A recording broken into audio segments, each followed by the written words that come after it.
سبيل الدموع سبيل مريح. السلام علیکم ورحمۃ اللہ وبرکاتہ. My dear brothers and sisters, قرآن پاک میں اللہ تعالیٰ نے چند اوصاف بیان فرمائے ہیں، چند فیچرز، کریکٹرسٹکس، چند جو کوالٹیز ہیں نا، وہ لوگوں کی بتائی گئی ہیں جو لوگ جنت میں جانے والے ہیں، جو لوگ جنت کے وارث ہیں. وہ آخر کون لوگ ہیں جو ماشاءاللہ اللہ تعالیٰ نے بتا دیا کہ بھائی جو لوگ جنت میں جائیں گے وہ یہ لوگ ہوں گے. تو اللہ نے کیا فرمایا؟ اس آیت کا، قرآن پاک کی آیت کا مفہوم یہ ہے کہ جو لوگ اپنی ایمانتیں ادا کرتے ہیں. ایمانت ادا کرنا مائی ڈیئر سسٹرز، ہم لوگوں کی یہاں پہ ایک بات سمجھنی چاہیے. وہ کیا ہے کہ ایمانت ہماری یہ نہیں ہوتی کہ بس اس بندے نے میرے پاس پیسے رکھوائے، مثال کے طور پہ کہ بھائی میں آپ کو پیسے دے رہا ہوں میں تب لے لوں گا، یہ اس بندے کی ایمانت ہے، اور جب وہ میرے پاس آئے میں اسے ادا کر دوں. یہ ایک شکل ہے.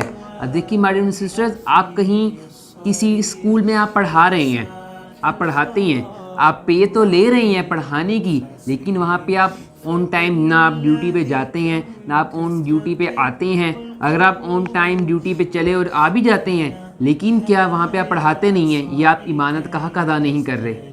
یہ ہمارے ڈیئر سسٹرز ہم لوگوں کا یہ ہے. اگر آپ اسٹوڈنٹ ہیں تو یہ بھی ہماری اس میں ایمانت میں خیانت ہے کہ ہم اپنا کام وقت پہ نہیں کر رہے.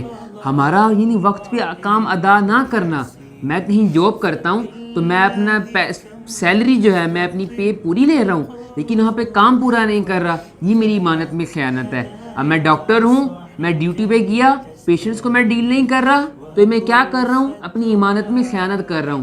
تو اسی طرح مائی ڈیئر بردرز اینڈ سسٹرز، ہم لوگوں کی ایمانت میں یہ بھی خیانت ہے، لیکن ہم لوگ کیا ہیں؟ اس سے دور ہیں، ہم لوگوں کو اس کی سمجھ نہیں ہے. تو اللہ تعالیٰ معاف فرمائے، ہم لوگوں کو یہ سمجھنا چاہیے کہ یہ بھی ایک ایمانت میں خیانت کی ایک قسم ہے. تو لیکن اللہ معاف فرمائے، آج ہم لوگ اس سے کتنا دور ہیں.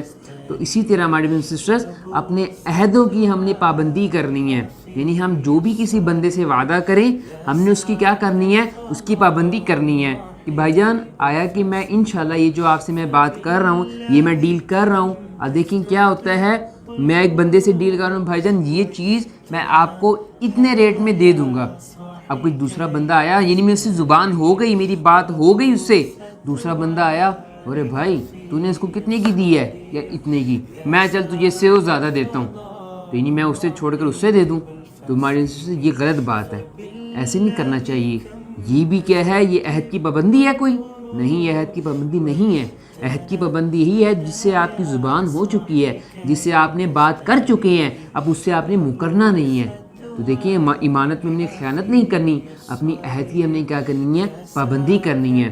اور نیکسٹ جو چیز آگی مائی ڈیئر سسٹرز وہ یہ کہ ہم نے اپنی نمازوں کی حفاظت کرنی ہے.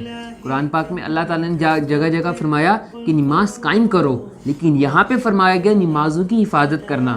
نمازوں کی حفاظت کیا مطلب مائی ڈیئر سسٹرز؟ جو نماز کا وقت بتایا گیا ہے ہم نے اس آن ٹائم پہ ہم نے نماز ادا کر رہی ہیں، یہاں پہ یہ مطلب ہے. تو دیکھیے مائی ڈیئر سسٹرز، اللہ معاف میں بعض اوقات ایسے ہوتا ہے کہ اگر ہماری فجر میں مثال کے طور پہ ہم سو رہے ہوتے ہیں تو پہلی بات تو یہ ہے کہ ہم نے آن ٹائم اٹھ کر بعد نماز ادا کرنی ہے. کوشش کریں کہ اللہ ہمیں تہجد کی بھی توفیق دیں. توبہ وہ دعا کر کے سوئیں رات کو آپ کہ اللہ ہمیں تہجد کی توفیق دے کہ رات ہم تہجد پڑھیں اور اس کے بعد کیا کریں؟ فجر کی نماز پڑھیں.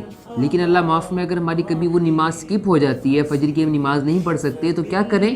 تو آپ بعد میں اٹھ کے اس سے قضا پڑھ لیں، لیکن چھوڑیں نہیں، یہ ہمارے ذمے ہیں. تو اسی طرح ہماری سسٹرز آگے جو دوسری نمازیں ہیں ان کی بھی ہم نے کیا کرنی ہے؟ ان کی ہم نے حفاظت کرنی ہے. اب یہی چیزیں ہیں جو کیا بتایا گیا، اللہ تعالیٰ یہ کوالٹیز اس میں بتا رہے ہیں کہ یہ لوگ جو ہیں جن میں یہ کوالٹیز پائی جاتی ہیں وہ لوگ ہیں ماشاءاللہ اس کے حقدار. تو ہم نے کیا کرنا ہے؟ اس کو سمجھنا ہے، اور یہ لوگ ہیں جو کیا ہیں؟ جنت کے وارث ہیں. تو اللہ تعالیٰ نے ماشاءاللہ قرآن پاک میں اس کے بارے میں ذکر فرما دیا، اور اگر ہم یہ نہ کریں تو کتنی بری بات ہے.